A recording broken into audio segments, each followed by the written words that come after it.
So, how to analyze these results?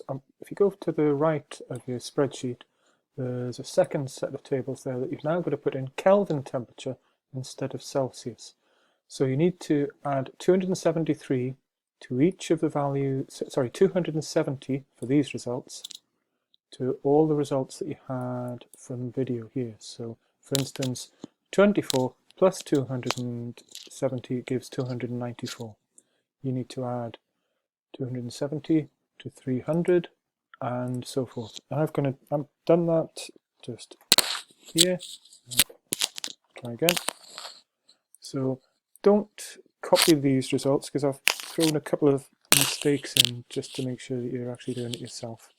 And you get a graph that goes as a straight line through the origin.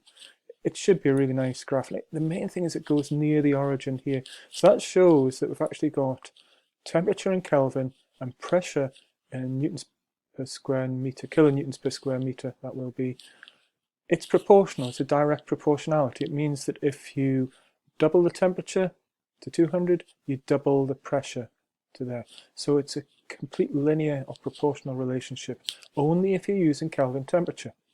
And that means that if you divide the pressure by the temperature, and I'm going to do the first one here as an example, so put into my calculator, 101 divided by 294 gives 0.343.